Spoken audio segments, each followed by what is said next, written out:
नमस्कार दोस्तों, स्वागत है आपका हमारे YouTube channel the horror B पर, जहां आपको मिलेंगी ऐसी डरावनी कहानियां जो आपके दिल की धड़कन को तेज कर देंगी।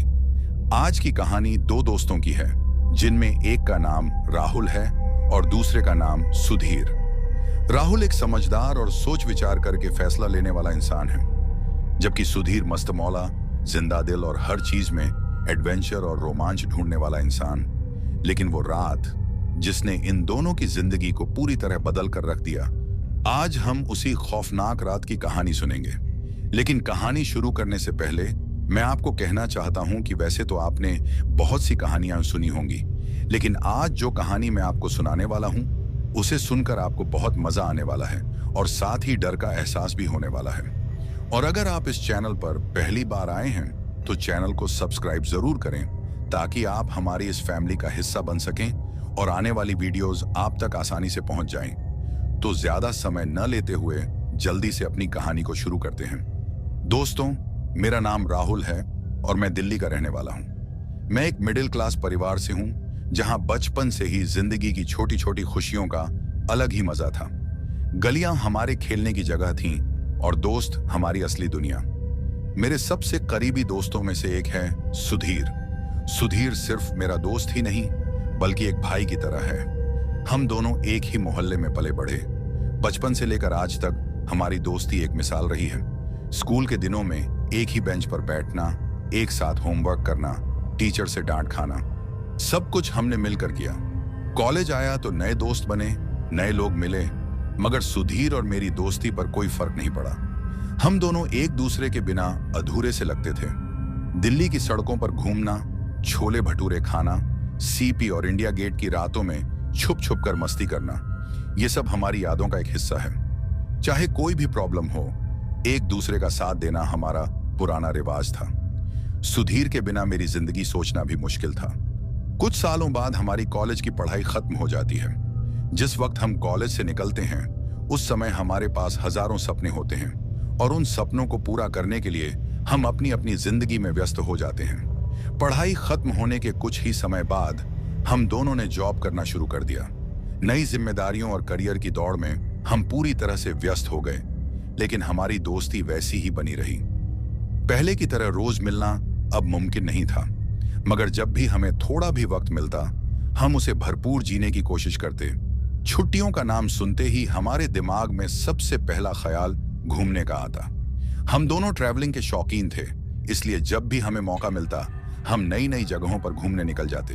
कभी पहाड़ों की ठंडी हवाओं में खो जाते, तो कभी किसी समुद्र तट पर घंटों बैठकर लहरों को देखते रहते। कभी किसी अनजान शहर की गलियों में भटकते, तो कभी रात के अंधेरे में किसी वीरान रास्ते पर बाइक दौड़ाते। हर सफर हमारे लिए एक नई कहानी बन जाता। रास्ते में नए लोग मिलते, अजीबोगरीब घटनाएं होती, कभी कुछ रोमांचक तो कभी कुछ मजेदार। लेकिन एक बात हमेशा रहती, हम दोनों साथ होते और जिंदगी को खुलकर जीते। हमारी दोस्ती वक्त के साथ और गहरी होती चली गई। काम की व्यस्तता के बावजूद हम हमेशा एक दूसरे के लिए वक्त निकालते, क्योंकि हम जानते थे कि जिंदगी की असली खूबसूरती नए अनुभवों में है, और ये अनुभव सिर्फ साथ रहने से ही मिलते हैं। कुछ दिन और बीतने के बाद मुझे सुधीर का फोन आया। उसने हमेशा की तरह हालचाल पूछा, फिर इधर उधर की बातें करने लगा। थोड़ी देर बाद उसने कहा, यार राहुल, काफी वक्त हो गया कहीं घूमे हुए, क्यों ना इस बार किसी अच्छी जगह चलें घूमने।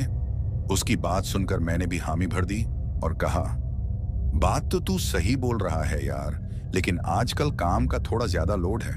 कुछ दिन रुक, फिर चलते हैं। मेरी बात सुनकर सुधीर ने गहरी सांस ली और बोला, देख भाई, हमारी जिंदगी खत्म हो जाएगी, लेकिन ये काम पूरी उम्र खत्म नहीं होंगे। अगर हम हर बार यही सोचते रहे तो कभी घूम ही नहीं पाएंगे। इस बार काम को साइड में रख और कुछ दिन की छुट्टी ले ले। मैं भी लेता हूं और हम किसी अच्छी जगह चलते हैं। उसकी ये बात सुनकर मैं भी सोच में पड़ गया। कहीं ना कहीं वो सही कह रहा था। मैंने भी तय कर लिया कि अब की बार मना नहीं करूंगा। मैंने कहा, ठीक है चलते हैं, लेकिन कहां जाना है। मेरी बात सुनकर सुधीर हंसते हुए बोला, तू ही जगह चुन ले। मैं हल्का मुस्कुराया और बोला, हर बार तू ही जगह डिसाइड करता है, इस बार भी तेरा ही प्लान चलेगा। जहां तू बोलेगा वहीं चलेंगे। मेरी बात सुनकर सुधीर ने कहा, कोई बात नहीं राहुल, मैं तुझे 1-2 दिन में बता दूंगा, फिर निकलते हैं। कुछ दिन बाद 1-2 दिन बीत गए, लेकिन सुधीर का कोई फोन नहीं आया। मैंने सोचा कि शायद वो भूल गया होगा या फिर कहीं व्यस्त होगा, लेकिन फिर तीसरे दिन अचानक उसका फोन आ गया। इस बार उसकी आवाज में एक अजीब सा जोश था। फिर उसने मुझसे कहा, राहुल, मैंने एक जगह सोच ली है, मजा आने वाला है।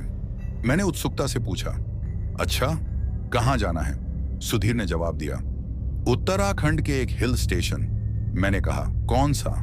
मेरे सवाल पर सुधीर हल्का सा हंसा और कहा, अभी सब कुछ बता दूंगा तो सफर का मजा कैसे आएगा? वहां चलकर सब पता चलेगा। मुझे उसकी बात कुछ अजीब लगी। आखिर वो जगह का नाम क्यों छिपा रहा था?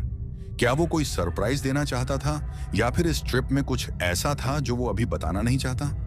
खैर, मैंने ज्यादा नहीं सोचा और जाने की तैयारी शुरू कर दी। लेकिन हमें इस बात का जरा भी अंदाजा नहीं था कि जिस ट्रिप की हम इतनी खुशी मना रहे थे, वो हमारी जिंदगी को हमेशा के लिए बदलने वाली थी। वो खौफनाक मंजर जो हमने वहां देखा, आज भी जब मेरी आंखों के सामने आता है तो मेरी रूह कांप उठती है। वो वक्त सर्दियों का था।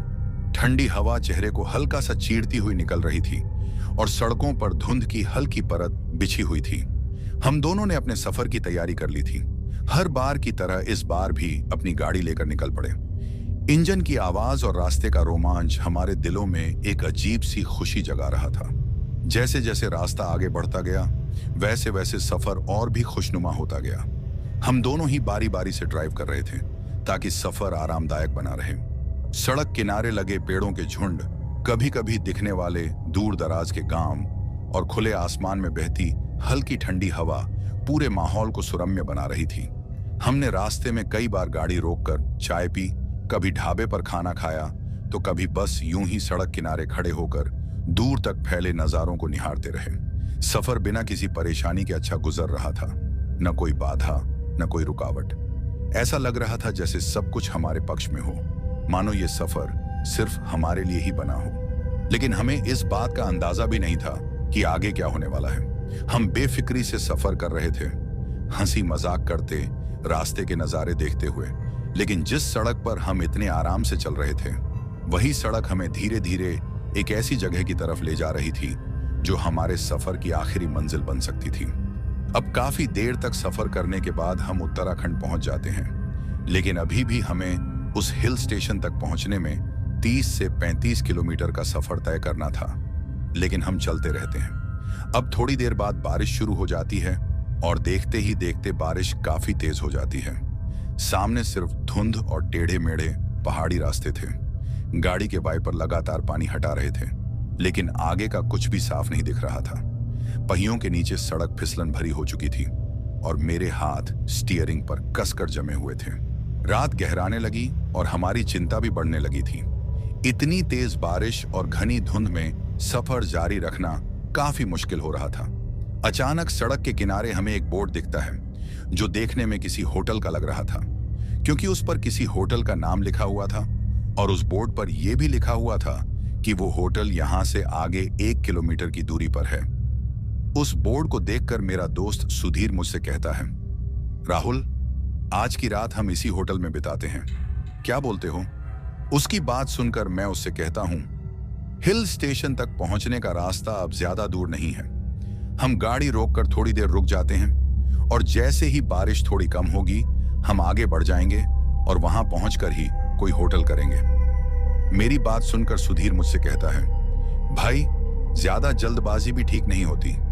मेरी बात मान ले, आज की रात इसी होटल पर रुक जाते हैं। सुबह होते ही हम यहां से निकल जाएंगे।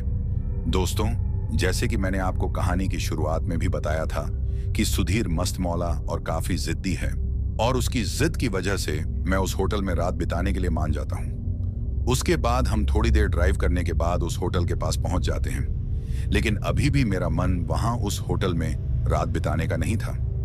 मुझे वहां रुकना कुछ अच्छा नहीं लग रहा था, लेकिन सुधीर की जिद और मौसम का खराब होना, इस वजह से मैं वहां रुकने के लिए मान जाता हूं। उसके बाद हम अपनी गाड़ी को होटल की पार्किंग में लगा लेते हैं। होटल देखने में थोड़ा पुराना लग रहा था। उसकी दीवारों पर सीलन और दरारें साफ दिखाई दे रही थीं। लेकिन जो चीज सबसे अजीब थी वो थी उस होटल की लोकेशन। चारों तरफ घना जंगल, दूर दूर तक सन्नाटा और आसपास न कोई दूसरा होटल, न कोई घर, न कोई दुकान। मानो ये होटल इस वीराने में अकेले खड़ा अपनी ही कोई रहस्यमयी कहानी समेटे हुए था। उसके बाद हम होटल के अंदर दाखिल होते हैं। अंदर घुसते ही हमें एक बड़ा सा हॉल नजर आता है जो सुनसान पड़ा था। हल्की मध्यम रोशनी जल रही थी और सामने की तरफ एक पुराना सा रिसेप्शन काउंटर था। वहां एक अधेड़ उम्र का आदमी बैठा हुआ था जो हमारी तरफ बड़े गौर से देख रहा था, मानो हमारा ही इंतजार कर रहा हो। हम दोनों धीरे धीरे रिसेप्शन काउंटर तक पहुंचते हैं और मैं उस आदमी से पूछता हूं, भाई साहब, आज की रात रुकने के लिए कोई कमरा मिलेगा क्या? मेरी बात सुनकर वो आदमी हल्का सा मुस्कुराता है, फिर थोड़ी देर हमें घूरता रहता है और फिर धीमी आवाज में कहता है, सॉरी सर, इस वक्त सारे कमरे बुक हैं, अभी कोई भी कमरा खाली नहीं है। उसकी ये बात सुनकर सुधीर झुंझला जाता है और थोड़ा आगे बढ़कर कहता है, भाई साहब, कुछ तो करिए, बस एक रात की ही तो बात है, चाहे तो हमसे डबल पैसे ले लीजिए, लेकिन कोई कमरा दिलवा दीजिए। सुधीर की बात सुनकर वो आदमी कुछ पल के लिए चुप हो जाता है। उसके चेहरे पर एक अजीब सी झिझक दिखाई देती है, मानो वो कुछ सोच रहा हो। फिर थोड़ी देर बाद वो धीमी आवाज में कहता है, एक कमरा तो है, लेकिन वो कई दिनों से बंद पड़ा है, उसे तैयार करने में थोड़ा वक्त लगेगा, अगर आप इंतजार कर सकते हैं तो। उसकी ये बात सुनकर मैं और सुधीर एक दूसरे की तरफ देखते हैं। मन में हल्का संकोच था, लेकिन बाहर मूसलाधार बारिश हो रही थी और हमारे पास और कोई विकल्प भी नहीं था। कुछ सेकंड सोचने के बाद हम हामी भर देते हैं। करीब 15 से 20 मिनट इंतजार करने के बाद वो आदमी हमारे पास आता है। उसके हाथ में एक पुरानी सी चाबी थी। वो हमें देखकर हल्का सा मुस्कुराता है और फिर चाबी हमारी तरफ बढ़ाते हुए कहता है, लीजिए सर, ये आपके कमरे की चाबी, कमरा तैयार है, कमरा नंबर 203। मैं चाबी पकड़ता हूं और धीरे से सिर हिलाता हूं। फिर हम पेमेंट कर देते हैं और धीरे धीरे कमरे की तरफ बढ़ने लगते हैं। कमरा दूसरी मंजिल पर था। होटल का माहौल अजीब सा था। सीढ़ियों पर हर कदम रखने के साथ ही लकड़ी की सीढ़ियां चरमराने लगती। दीवारों पर पुरानी तस्वीरें टंगी थीं, जिन पर थोड़ी धूल जमी हुई थी। होटल के अंदर गहरा सन्नाटा था। बस दूर कहीं बारिश की बूंदों की आवाज और हवा की सरसराहट सुनाई दे रही थी। थोड़ी देर बाद हम कमरा नंबर 203 के दरवाजे के सामने खड़े थे। दरवाजा बंद था, लेकिन अंदर से हल्की सी सरसराहट की आवाज आ रही थी, जैसे वहां पहले से कोई मौजूद हो। हम दोनों कुछ सेकंड चुपचाप खड़े रहे। मैंने सुधीर की तरफ देखा और उसने मेरी तरफ, जैसे हम दोनों ने एक ही चीज सुनी हो। ये आवाज कैसी है? मैंने धीमे स्वर में कहा। सुधीर ने हल्का हंसते हुए कहा, अरे यार, बारिश हो रही है, पुराना होटल है, हवा खिड़कियों से टकरा रही होगी, तू भी ना बेवजह डरने लग जाता है। मैंने भी खुद को तसल्ली दी कि शायद बारिश और हवा की वजह से ही ये आवाज आ रही होगी। फिर मैंने आगे बढ़कर दरवाजे में चाबी डाली। चाबी डालते ही दरवाजा खुल गया और जैसे ही दरवाजा खुला, अंदर की ठंडी हवा हमारे चेहरे से टकराई।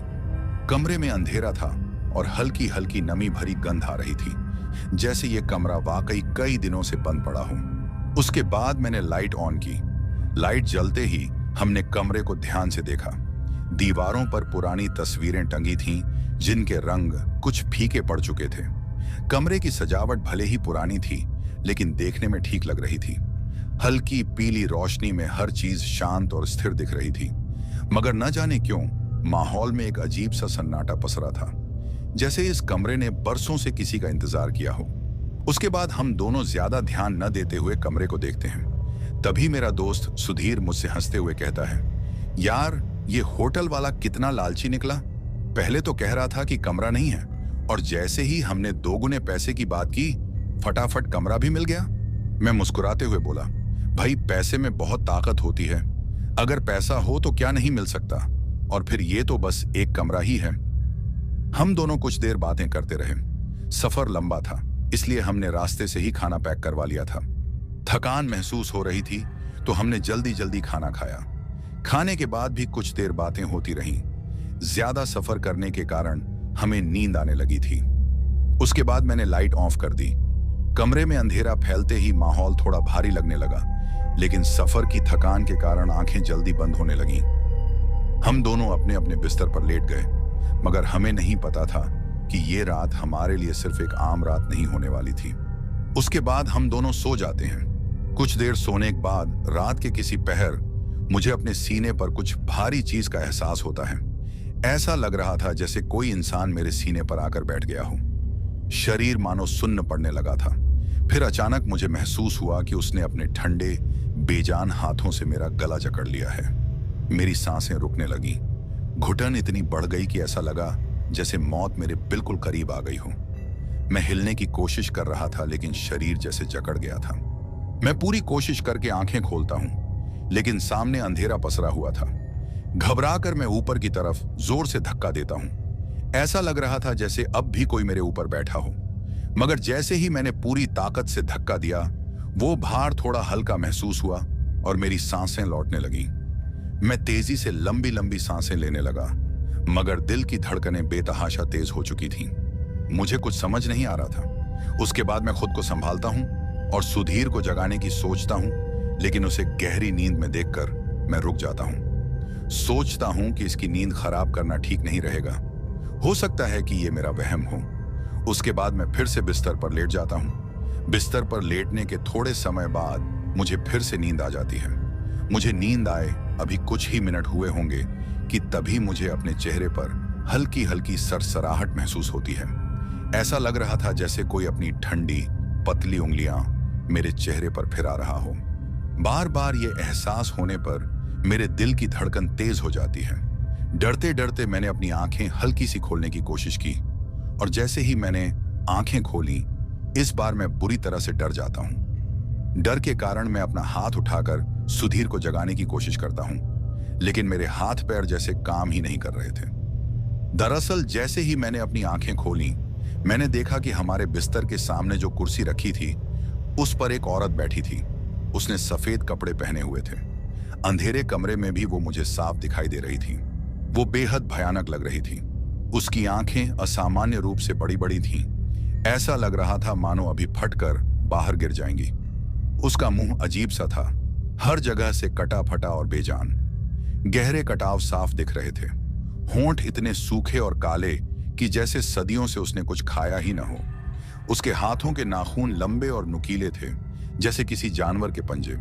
ये सब देखकर मेरी आंखें फटी की फटी रह जाती हैं। मैं बिस्तर पर एक जिंदा लाश की तरह लेटा बस उसे देख रहा था।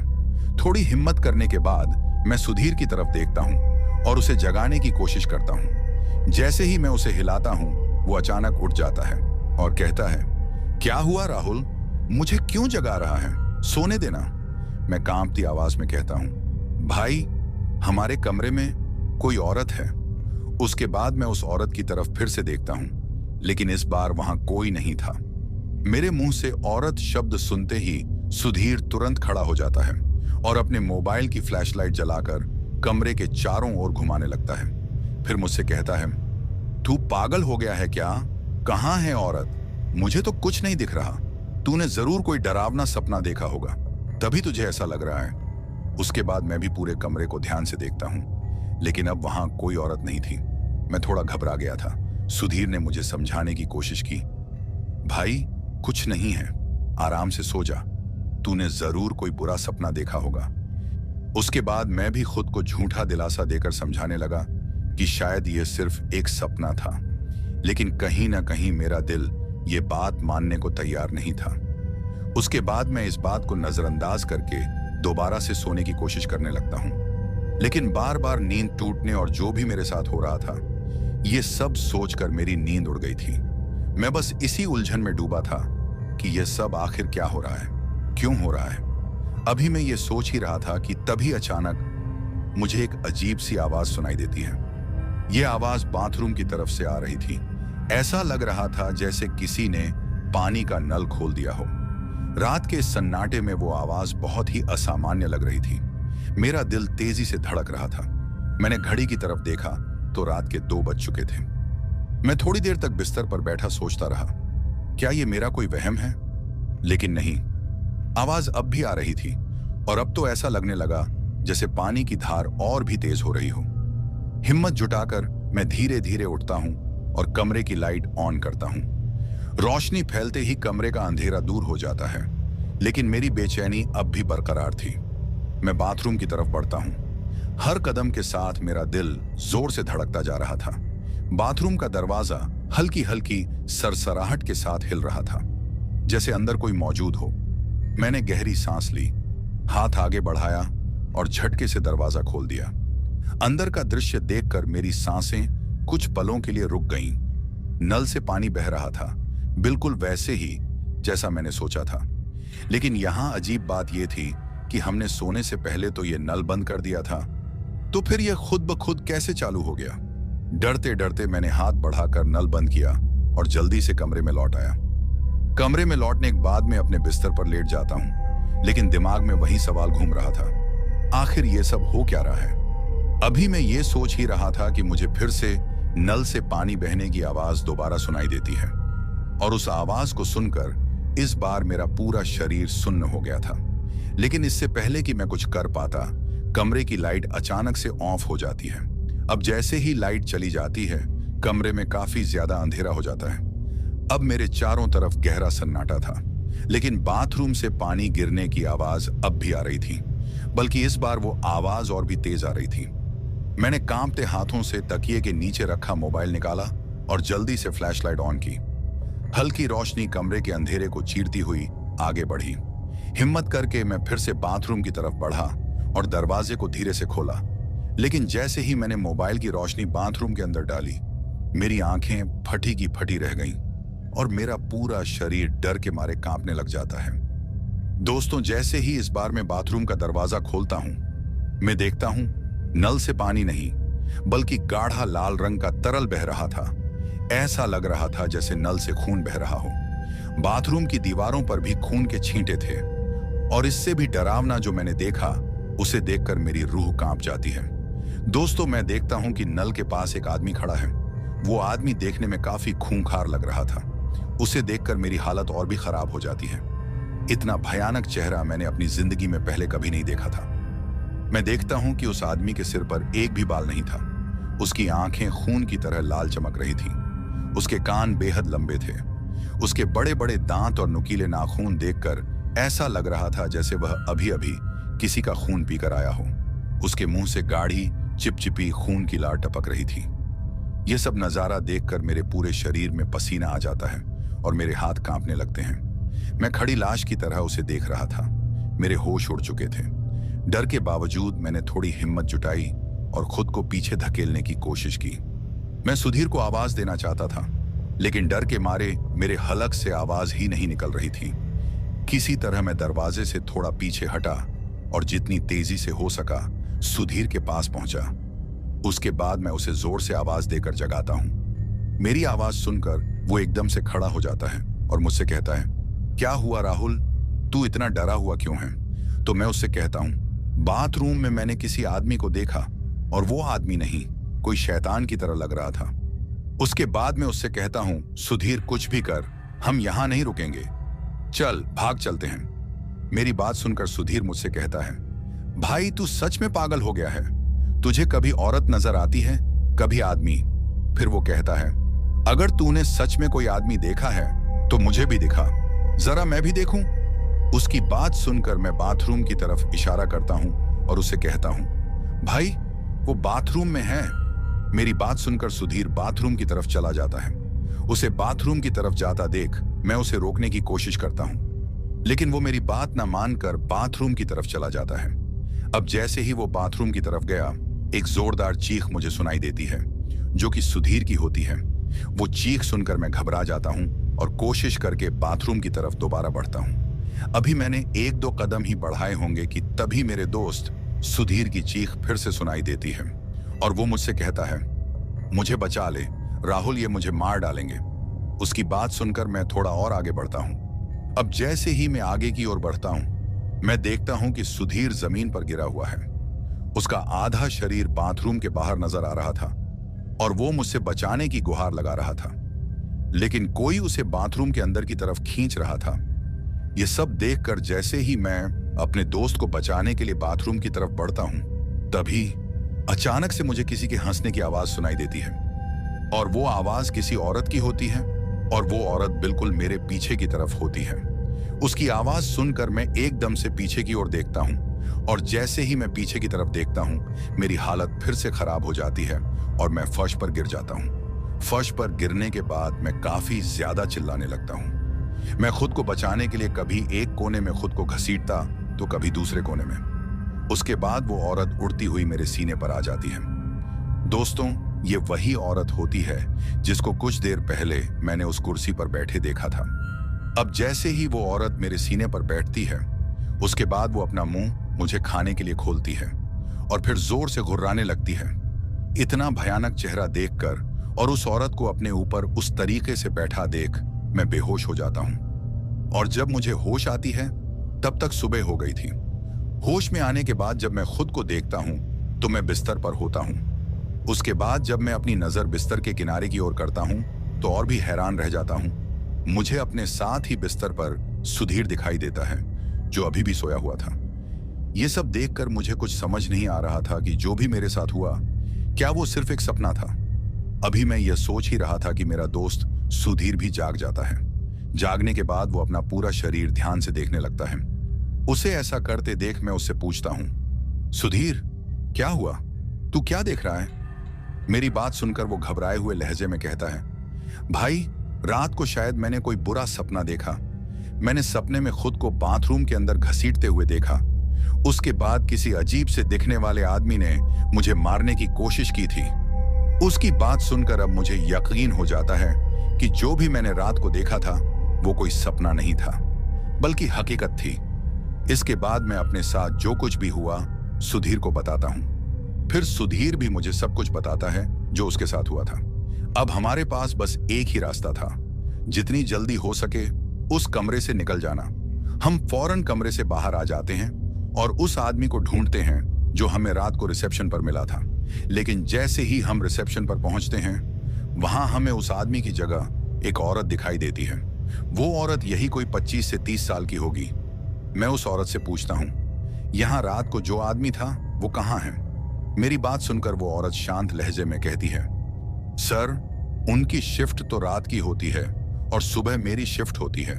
अभी कुछ देर पहले वो जा चुके हैं। इसके बाद वो औरत मुझसे पूछती है, सर क्या बात है, आप उनके बारे में क्यों पूछ रहे हैं? उसकी बात सुनते ही सुधीर गुस्से में आ जाता है और बोल पड़ता है, कैसा कमरा दिया था तुम लोगों ने? पूरी रात हमें डर के साथ बितानी पड़ी।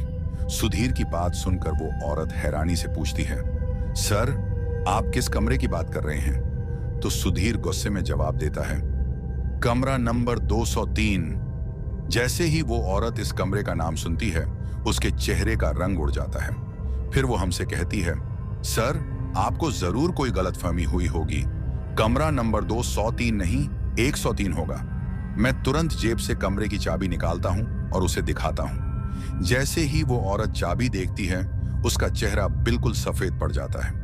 अब मेरा दोस्त सुधीर गुस्से में बोलता है, पैसे डबल लेने के बाद भी उस आदमी ने हमें यही कमरा दिया। पूरी रात हमारे साथ जो हुआ वो सिर्फ हम ही जानते हैं। वो औरत गहरी सांस लेती है, फिर धीमे स्वर में कहती है, सर मैं माफी चाहती हूं कि आपको यह कमरा मिला। यह कमरा तो हम किसी को नहीं देते, फिर उस आदमी ने आपको यह कैसे दे दिया? अब मुझसे रहा नहीं जाता और मैं उससे पूछ बैठता हूं, आखिर इस कमरे में ऐसा क्या है जो तुम कह रही हो कि इसे किसी को नहीं दिया जाता? अब वो औरत गहरी सांस लेकर डरते हुए बोलती है, सर कुछ साल पहले एक कपल यहां ठहरा था।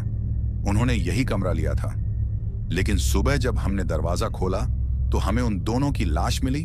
उन्होंने सुसाइड कर लिया था। उस घटना के बाद कई महीनों तक यह कमरा बंद रखा गया। फिर जब इसे दोबारा खोला गया तो यहां ठहरने वाले लोगों के साथ अजीबोगरीब हादसे होने लगे।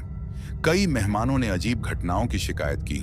कुछ को रात भर डरावनी आवाजें सुनाई दी और कुछ को तो यहां भूत प्रेत दिखने लगे।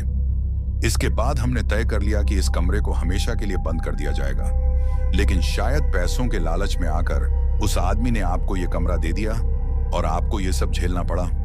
उस औरत के मुंह से उस कमरे की बात सुनकर हम दोनों काफी ज्यादा डर जाते हैं। उसके बाद वो औरत हमसे कहती है कि सर मैं पूरे होटल स्टाफ की तरफ से आपसे माफी मांगती हूं और जो भी आपके साथ हुआ उसके लिए मैं शर्मिंदा हूं। इसके बाद वो औरत हमारे पैसे हमें लौटा देती है।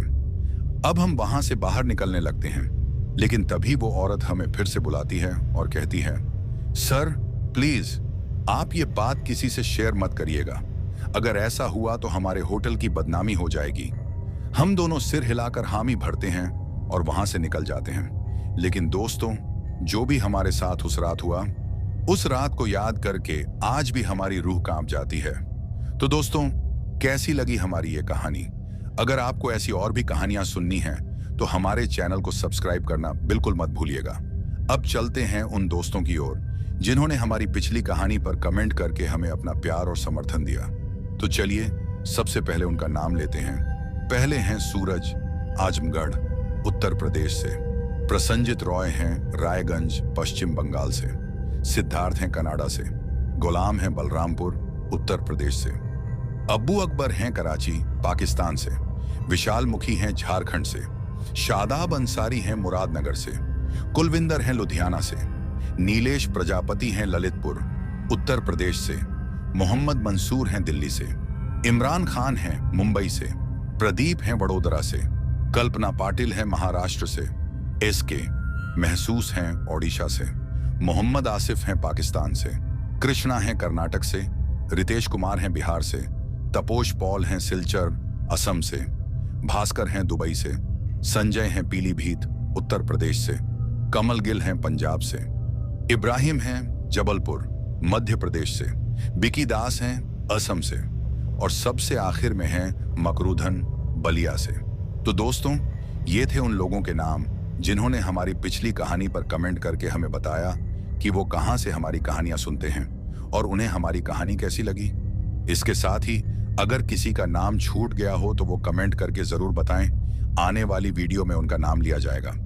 दोस्तों, हमारी पिछली कहानी पर आप सबने इतना प्यार दिया कि हमने 3000 सब्सक्राइबर्स की संख्या को पार कर लिया है। इस प्यार के लिए मैं आप सभी का तहे दिल से शुक्रगुजार हूं और मैं बस इतना कहना चाहता हूं कि ऐसे ही अपना प्यार बनाए रखें। इसके साथ ही मैं आप सबसे अलविदा कहना चाहता हूं। अपना ख्याल रखें। बाय दोस्तों।